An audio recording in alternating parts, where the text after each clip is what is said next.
Friends, मैं रंजना और आज हम बात करने वाले हैं ओवेरियन सिस्ट के बारे में। जी हाँ, आज हम बात करेंगे कि महिलाओं के गर्भाशय का जो एक भाग होता है जिसको हम अंडाशय कहते हैं, जब उसमें गांठें हो जाती हैं तो उसको हम किस तरह से ठीक कर सकते हैं। जो ओवरी में होने वाली गांठें होती हैं ये कई तरह की होती हैं। अधिकतर ये फ्लूइड फिल होती हैं, मतलब उनमें पानी भरा रहता है। तो जो पानी वाली गांठें होती हैं वो किस तरह से हम ठीक कर सकते हैं, कैसे ठीक होती हैं, अगर सेमी सॉलिड है या फिर सॉलिड फॉर्म में है तो वो कैसे ठीक होती हैं, इन सब के बारे में हम डिटेल में आज पढ़ेंगे। जब हम डॉक्टर के पास जाते हैं, कुछ ऐसे हमारे शरीर में नॉर्मल लक्षण दिखते हैं, जरा हम डॉक्टर के पास जाते हैं तो पता चलता है कि हमारी बच्चेदानी में क्या हो गया, गांठ हो गई है। तो जब बात आती है बच्चेदानी के गांठ की तो इजली हमारे समझ में क्या आता है कि हमारे गर्भाशय में गांठ हो गई है। तो जो गर्भाशय की गांठ होती है वो अलग होती है, और यहाँ पे जो हम बात कर रहे हैं ओवेरियन सिस्ट की, ये कैसा होता है, ये अलग होता है। हमारा जो गर्भाशय है वो कुछ इस तरह का होता है। अब अगर गर्भाशय के इस भाग में कहीं पे भी सिस्ट हो रहा है, गांठ हो रहा है, ट्यूमर हो रही है, वो चाहे इधर हो इधर हो इधर हो, कहीं पे भी हो, वो क्या बोला जाएगा, वो बच्चेदानी का गांठ बोला जाएगा, बच्चेदानी का सिस्ट बोला जाएगा या बच्चेदानी का ट्यूमर बोला जाएगा। अब वो किस फॉर्म में है ये तो डायग्नोस होने के बाद पता चलता है। हम यहाँ पे बात कर रहे थे ओवेरियन सिस्ट की, मतलब कि अंडाशय की जो गांठ होती है उसके बारे में। तो अंडाशय कहाँ पे होता है, अंडाशय दोनों तरफ होता है। महिलाओं का जो गर्भाशय होता है उसमें दो ओवरी होती है, मतलब दो अंडाशय होते हैं, एक राइट तरफ और एक लेफ्ट तरफ। तो जब महिला को पीरियड आता है उस दौरान जो अंडा होता है, जो अंडा रिलीज होता है, वो कहाँ से होता है, वो इस ओवरी से ही होता है। ओवरी का मेन काम होता है एग का फॉर्मेशन करना, उसका ओवुलेशन करना, साथ ही कुछ हार्मोन्स होते हैं जिनका सिक्रेशन करना।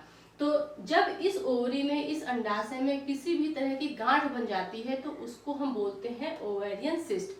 अब ये जो सिस्ट होती हैं, जो गांठें होती हैं, ये तीन तरह की होती हैं। किस तरह की, जो ये सिस्ट होते हैं मे बी ये फ्लूइड फिल हो सकती हैं। फ्लूइड फिल मतलब कि जो गांठ होगी उसमें क्या होगा, पानी भरा रहता है। एक होती है सेमी सॉलिड, सेमी सॉलिड का मतलब कि इसमें म्यूकस जैसा कुछ भरा रहता है, फील रहता है। और एक होती है सॉलिड, मतलब बिल्कुल ये टाइट गांठें रहेंगी, ये बिल्कुल पूरी तरह से मासेस की गांठें होती है, मांस होता है इसमें, जिसको हम बोलते हैं सॉलिड सिस्ट। तो जो ओवरी होती है, इस ओवरी में होने वाली जो भी गांठें होती हैं उनको हम ओवेरियन सिस्ट कहते हैं। और नॉर्मली जो ओवेरियन सिस्ट होती हैं वो ठीक हो जाती हैं बिना किसी दवा के, लेकिन कुछ ऐसी गांठें होती हैं जिनमें हमको दवा की जरूरत पड़ती है, लेकिन इसमें घबराने वाली बात कोई नहीं है। अगर यहाँ गर्भाशय में गांठ हो रही है तो थोड़ी दिक्कत होती है, लेकिन अगर ओवरी में गांठ हो रही है, ओवेरियन सिस्ट हो रहा है, तो ये नॉर्मली ठीक हो जाता है। और ये किसी को भी हो सकता है, किसी भी एज ग्रुप की महिला को हो सकता है, किसी भी लड़की को हो सकता है,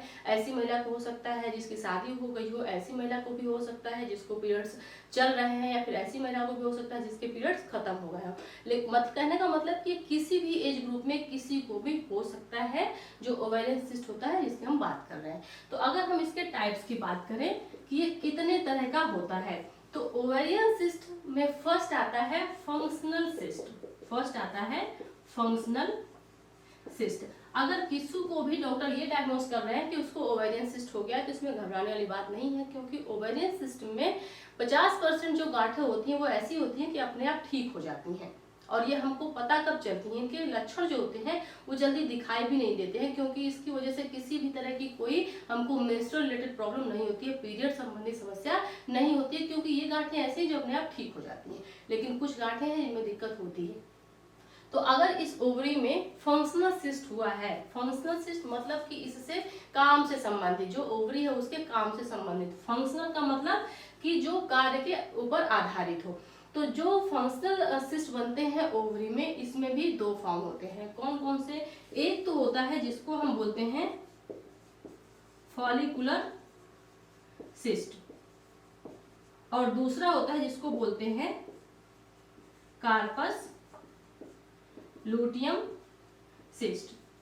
अभी जो दोनों सिस्ट होते हैं ये ऐसे सिस्ट होते हैं जो मैक्सिमम मतलब अधिकतम 60 दिन में अपने आप ठीक हो जाते हैं।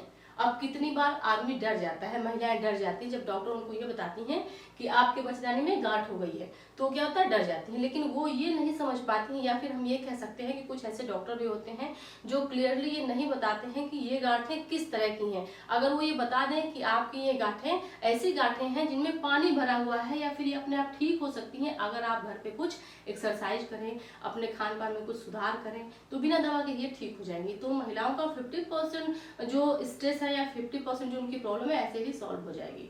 तो अगर इस तरह की किसी भी तरह की आपको सिस्ट है, फ्लूइड फिल्ड सिस्ट है, तो अपने आप ठीक हो जाएगी, इसके लिए आप बिल्कुल परेशान ना हो। तो हम थोड़ा सा समझ लेते हैं कि फॉलिकुलर सिस्ट क्यों कहते हैं। ये जो ओवरी होती है, ओवरी ऐसी होती है, महिलाओं के गर्भाशय में दोनों तरफ पाई जाती है। जैसे महिलाओं का पीरियड 1 महीने के बाद आता है, इसी तरह से रेगुलर इंटरवल पे ये ओवरी अंडा रिलीज करती हैं, अंडे का फॉर्मेशन करती हैं और अंडे को रिलीज करती हैं। तो अगर मान लीजिए इस महीने महिला को पीरियड आया तो अंडा इस ओवरी से रिलीज हुआ, तो जब अगले महीने पीरियड आएगा तो इस ओवरी से रिलीज होता है। मतलब कि रेगुलर इंटरवल पे ये अपना काम करती हैं, कभी राइट साइड से 1 महीने राइट साइड से, फिर अगले महीने लेफ्ट साइड से, फिर राइट साइड से, फिर लेफ्ट साइड से, इस तरह से फंक्शन होता है।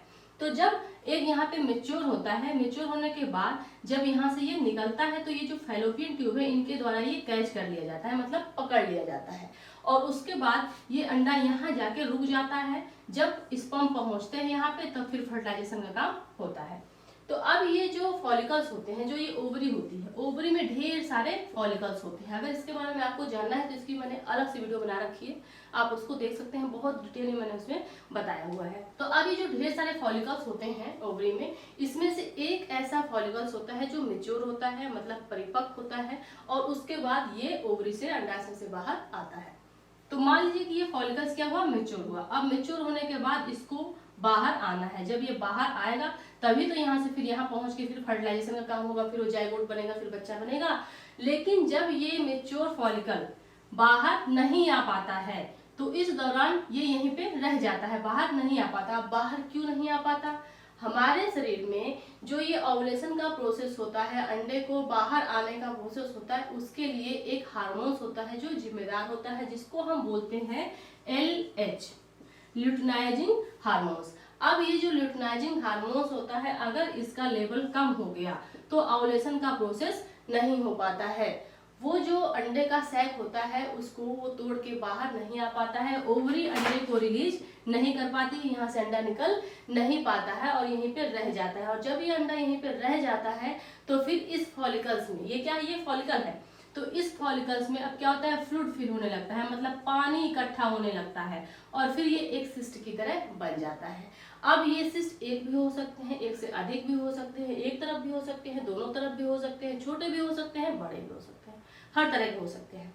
लेकिन अच्छी बात ये है कि ये अपने आप ठीक हो जाते हैं, क्योंकि हमारे शरीर का मैकेनिज्म ऐसा है, जो हमारी ओवरी है वो हमेशा अपना फंक्शन करती रहती है। क्योंकि ऐसे जो फॉलिकल्स होते हैं, ऐसे जो सिस्ट होते हैं, ये किसी भी तरह से हमारे ओवरी के काम को डिस्टर्ब नहीं करते हैं। तो 60 दिन के अंदर होता ये है कि ये अपने आप, इनको जो वहाँ के टिश्यू होते हैं वो श्रिंक कर लेते हैं और ये डिजॉल्व हो जाता है। इस तरह से नॉर्मली अगर हम खाना वगैरह बनाते हैं, फिर आपके पास है, तो जब हम कहीं जल जाते हैं, मान लीजिए हम जल गए, तो जलने के बाद यहाँ पे एक ब्लिस्टर फॉर्म बन जाता है, एक छाले जैसा उभर आता है, तो उसमें क्या रहता है, पानी रहता है। आप देखेंगे कि अगर आप उसके साथ छिड़खानी ना करें, उसको फोड़े नहीं, उसको दबाए नहीं, तो कुछ समय बाद वो अपने आप अपनी पुनः की स्थिति में आ जाता है, मतलब अपने आप वो पानी क्या होता है, जल जाता है, डिजॉल्व हो जाता है, स्किन के द्वारा वो खत्म कर दिया जाता है। तो हमारे शरीर का इम्यून सिस्टम भी उसमें फंक्शन करता है। तो ये जो फ्लूइड वहां पे फ्लूइड फिल गांठ बन रही है, ये अपने आप क्या होती है, डिजॉल्व हो जाती है, खत्म हो जाती है। लेकिन अगर कभी भी कोई महिला को मान लीजिए किसी भी तरह की कोई दिक्कत है, सपोज उसको पेट दर्द की समस्या, वो पेट दर्द इस वजह से नहीं हो रहा बल्कि दूसरे कारण की वजह से हो रहा है, और वो अल्ट्रासाउंड कराने चली गई। अब अल्ट्रासाउंड कराने के दौरान उसको लीवर में मान लीजिए कोई दिक्कत आ गई, या फिर पेट में कोई समस्या आ गई, लेकिन उसी के दौरान ये भी दिखा दिया कि आपकी ओवरी में क्या है, सिस्ट है, तो फिर वहां पे समस्या क्रिएट होने लगती है। डॉक्टर ये बोल देती हैं कि आपकी ओवरी में गांठ हो गई है, लेकिन अब वो ये नहीं कहती हैं कि हाँ ये अगर गांठ है तो किस तरह की गांठ है। तो अगर कोई भी ऐसी महिला है जो थोड़ा सा जानती है या फिर पढ़ी लिखी हुई है, तो वो समझ सकती है कि अगर उसके ओवरी में ऐसी गांठें हो रही है जो फॉलिकल सिस्ट की तरह है, जो पानी की बनी हुई गांठें हैं, तो वो अपने आप ठीक हो जाएंगी, किसी भी तरह की ट्रीटमेंट की जरूरत नहीं पड़ती। वहीं पे जो अच्छी डॉक्टर होती हैं वो पेशेंट को बताती हैं कि ये ऐसी गांठ है जो अपने आप ठीक हो जाएंगी, आप थोड़ा एक्सरसाइज करिए और अपनी डाइट को अच्छा रखिए। तो फॉलिकल जो सिस्ट होते हैं वो रिलेटेड होते हैं किससे? फॉलिकल से। जो फॉलिकल्स मेच्योर होके जो एग होता है वो बाहर नहीं आ पाता ओवरी से, तो फिर वही क्या बन जाता है? गांठ बन जाता है, सिस्ट बन जाता है, जिसमें पानी भरा रहता है। दूसरा क्या है? दूसरा है कार्पस लुटियम। और ये प्रोसेस किस वजह से हो रहा है? ये एलएच जो ल्यूटिनाइजिंग हार्मोन है उसका लेवल कम होने की वजह से हो रहा है। तो ये भी क्वेश्चन पूछा जाता है कि जो ओव्यूलेशन होता है, ओव्यूलेशन के लिए कौन सा हार्मोन्स जिम्मेदार होता है? तो एलएच हार्मोन जो होता है ये जिम्मेदार होता है ओव्यूलेशन के लिए। तो बहुत सारे क्वेश्चन इसमें आपको मिल जाएंगे छोटे छोटे। इसलिए कहा जाता है कि अगर आप ज्यादा पढ़ते हैं तो थोड़ा सा तो आपके दिमाग में घुस ही जाएगा। तो अगर हम बड़े लेवल पे पढ़ेंगे तो छोटे छोटे जो क्वेश्चन है वो हम अपने आप सॉल्व कर सकते हैं, लेकिन अगर हम छोटा ही पढ़ेंगे, शॉर्ट ही पढ़ेंगे तो फिर लॉन्ग वाले क्वेश्चन नहीं कर पाएंगे। लेकिन अगर लॉन्ग पढ़ेंगे तो शॉर्ट वाले भी आराम से कर लेते हैं। कार्पस लुटियम में क्या होता है कि अगर मान लीजिए कि जो फॉलिकल है वहां से एक रिलीज हो गया, ये फॉलिकल है, अब इसमें से एक रिलीज हो गया, ये पूरी ओवरी है, ओवरी में ये फॉलिकल है, फॉलिकल के अंदर ये एग है। अब ये ओवरी को तोड़ के ये एग अपना बाहर चला गया। अब यहाँ पे जो फॉर्मेशन होता है किस चीज का होता है? कार्पस लुटियम का होता है। इसके बारे में मैंने अलग से वीडियो बनाई है, आप उसको देख सकते हैं।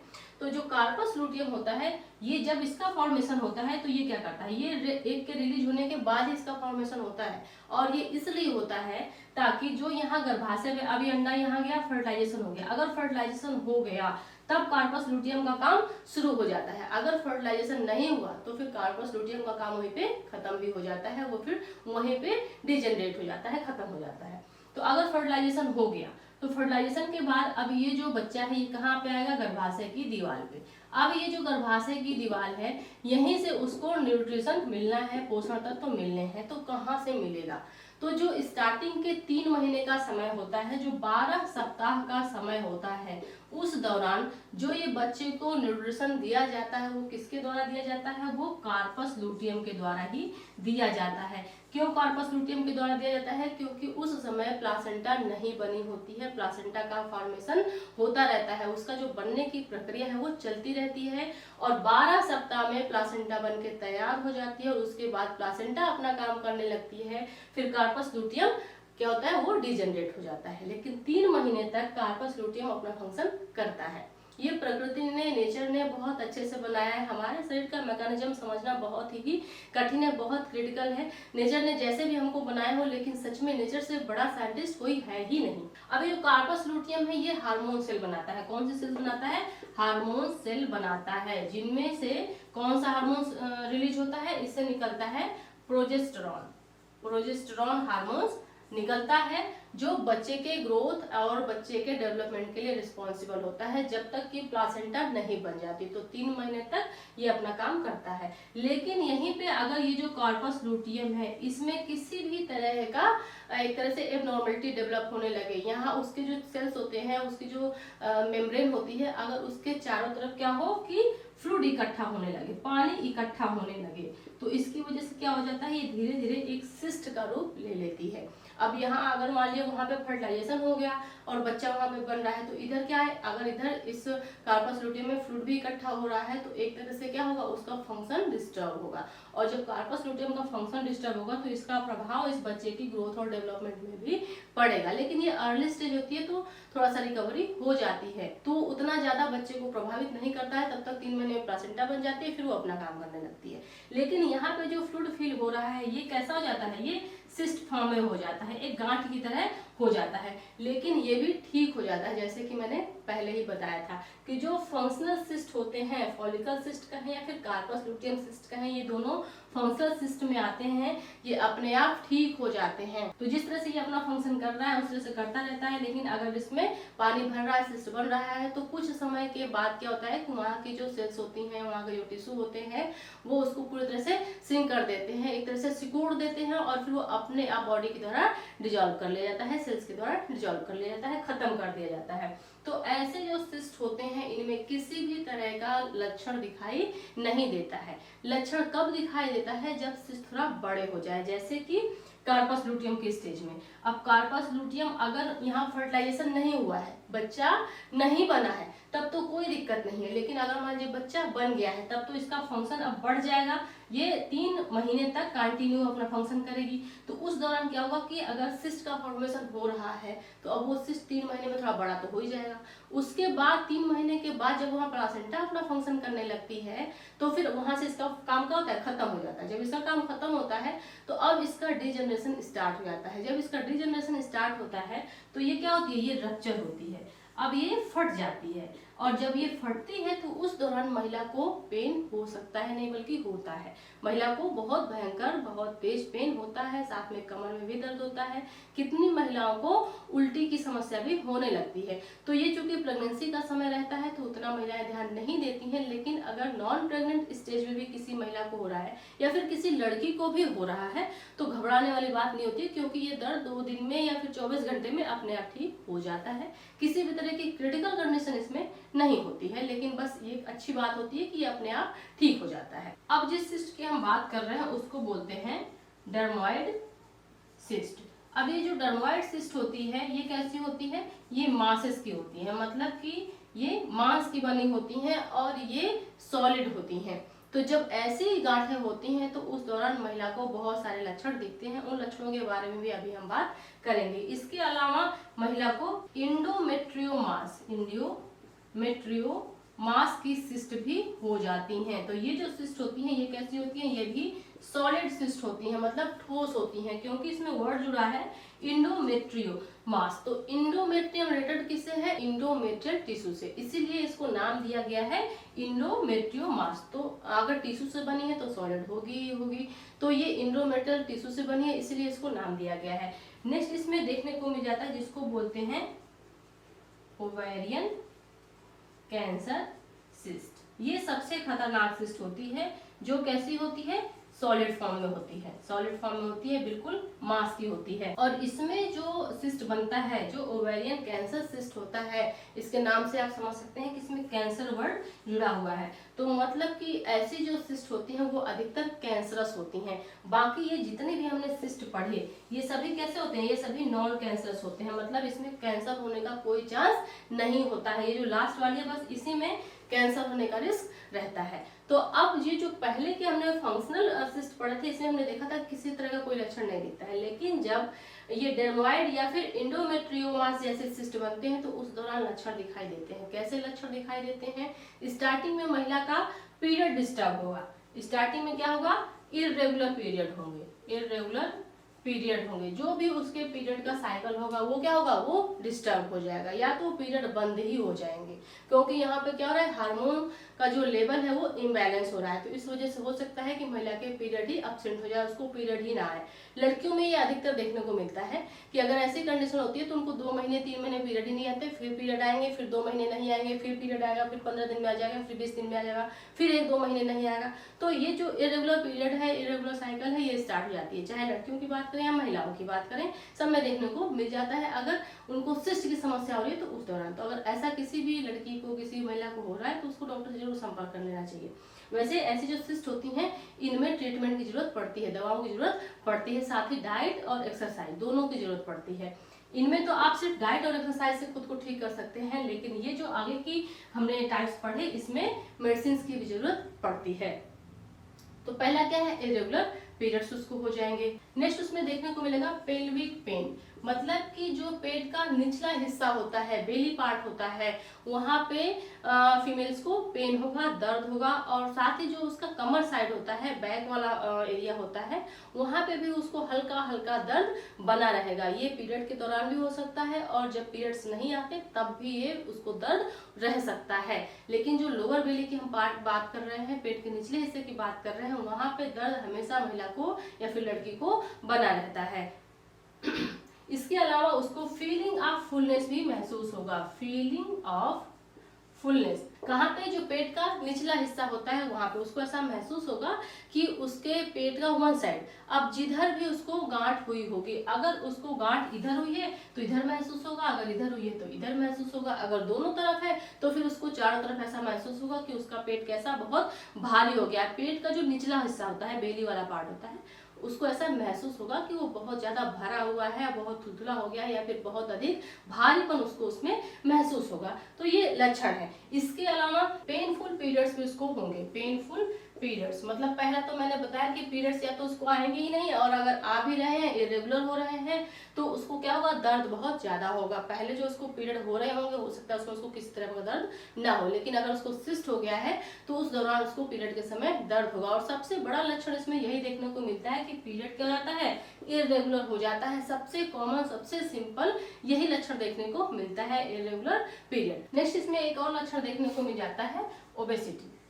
ओबेसिटी मतलब वेट गेन होने लगता है महिला का, चाहे लड़की हो चाहे महिला हो, उनका जो वजन है वो बढ़ने लगता है। और ये भी एक लक्षण होता है किसका, ओवेरियन सिस्ट का। नॉर्मली भी फीमेल्स को ऐसा हो जाता है कि उसके पीरियड्स गड़बड़ हो जाते हैं, कितनी महिलाओं को दर्द भी रहता है, और बहुत सी महिलाओं को तो ये भी होता है कि जब पीरियड्स आते हैं तो उनको सर्दी जुकाम बुखार उल्टी सब कुछ होने लगती है, तो महिला उस पर ध्यान नहीं देती है। लेकिन अगर लंबे समय तक ये ऐसे सिम्टम महिला को रह रहे हैं, लड़की को रह रहे हैं, या हो सकता है कि पहले उसको नहीं थे बाद में स्टार्ट हो गए, तो इसको हमको नजरअंदाज नहीं करना चाहिए। क्यों? क्योंकि अगर लंबे समय तक ये ऐसे लक्षण बने रहे उसके शरीर में, तो फिर ये जो ओवेरियन सिस्ट है ये कन्वर्ट हो जाता है किसमें, ये कन्वर्ट हो जाता है पीसीओएस में, जिसको हम बोलते हैं पॉलीसिस्टिक ओवेरियन सिंड्रोम या फिर ओवेरियन सिस्ट। तो ये जो पॉलीसिस्टिक ओवेरियन सिस्ट है, इसका मतलब, पॉली का मतलब होता है ढेर सारा, मतलब एक से अधिक, सिस्ट का मतलब गांठें, ओवेरियन समझ ही रहे हैं अंडाशय, और सिंड्रोम मतलब एक ऐसी बीमारी जिसमें ढेर सारे लक्षण दिखाई देते हैं। तो जो पॉलीसिस्टिक ओवेरियन सिस्ट होता है या फिर पॉलीसिस्टिक ओवेरियन सिंड्रोम होता है, इसको पीसीओएस भी कह सकते हैं या फिर इसको पीसीओसी भी कहते हैं। तो इसमें क्या होता है कि अब इस ओवरी में बहुत सारे छोटे छोटे छोटे छोटे सिस्ट बन जाते हैं, जिसमें फ्लूइड ही भरा रहता है, पानी ही भरा रहता है। अब वो पानी वाला है, मांस वाला है, ये तो स्कैनिंग के बाद पता चलता है। तो अगर ऐसा है कि पीसीओएस है, बहुत सारे ओवरी में सिस्ट बन गए हैं और वो पानी के सिस्ट हैं, फ्लूइड उसमें भरा हुआ है, तो वो आराम से ठीक हो जाते हैं, उनमें हमको घबराने वाली बात नहीं होती है। कुछ दिन आप दवा खाएंगी, कुछ एक्सरसाइज होते हैं जो डॉक्टर आपको बताते हैं, उसको अगर आप करती हैं तो फिर वो अपने आप ठीक हो जाता है। और इसमें एक लक्षण और भी देखने को मिल जाता है, अगर पीसीओएस की स्टेज में महिला पहुंच गई है, लड़की पहुंच गई है, तो फिर उसमें देखने को मिल जाता है कि महिला के फेस पे बाल निकलने लगते हैं, मतलब एबनॉर्मल ग्रोथ ऑफ हेयर होने लगता है। कहाँ पे? जो फेशियल एरिया होता है, जिस तरह से लड़कों को होता है यहाँ पे दाढ़ी जैसा या फिर मूछें जैसा आने लगता है महिला को। तो ये सबसे बड़ा लक्षण होता है किसका? पीसीओएस का। अगर पीसीओएस किसी महिला को है तो फिर उसको एबनॉर्मल हेयर ग्रोथ होगा फेस पे, तो वो समझ सकती है कि उसको पीसीओएस की समस्या है। तो उस दौरान क्या होता है कि या तो इनको स्क्रैप करके निकाल दिया जाता है, मतलब कि जो सिस्ट होते हैं अगर ये दवाओं से डिजॉल्व होने लायक है तब तो दवाओं से इनको डिजॉल्व करवा दिया जाता है, महिला को एक्सरसाइज बता दी जाती है, डाइट बता दिया जाता है। इसके बाद अगर मॉसेस वाले गांठें हैं तो फिर क्या करते हैं, फिर उसको स्क्रैप करके निकाल दिया जाता है, सर्जरी के थ्रू उन गांठों को निकाल दिया जाता है, बहुत ही नॉर्मल होता है। लेकिन बात यहाँ पे ये आती है कि महिला सही समय पे डॉक्टर के पास पहुंच जाए, अगर जितना ही लेट करेगी उतना ही उसकी दिक्कत बढ़ेगी। और फिर अगर पीसीओएस हो जाता है तो फिर सारे हार्मोन्स डिस्टर्ब हो जाते हैं, और जब हार्मोन्स डिस्टर्ब होंगे तो ये जो ओव्यूलेशन का प्रोसेस है ये तो ऑलरेडी डिस्टर्ब हो रहा है। अब ये ओव्यूलेशन का प्रोसेस अगर डिस्टर्ब होगा, ओव्यूलेशन होगा ही नहीं, अंडा बाहर आएगा ही नहीं, तो फर्टिलाइजेशन होगा नहीं है, जो फर्टिलाइजेशन नहीं होगा तो फिर बच्चा भी नहीं होगा। तो महिलाओं को एक ये भी समस्या आने लगती है कि उनको बेबी कंसीव नहीं होता है, वो चाह कर भी गर्भवती नहीं हो पाती है पीसीओएस की समस्या में, क्योंकि ओवरी में क्या हो गया है, सिस्ट हो गया है, और सिस्ट होने की वजह से हार्मोनल इम्बैलेंस हो जाता है। तो समय रहते आप इसका उपचार करा लीजिए, इसका उपचार संभव है और ये बहुत बड़ी समस्या नहीं है, बशर्ते समय से आप डॉक्टर के पास पहुंच जाए। तो आज के लिए बस इतना ही, मिलते हैं अगली वीडियो में, तब तक के लिए थैंक यू सो मच।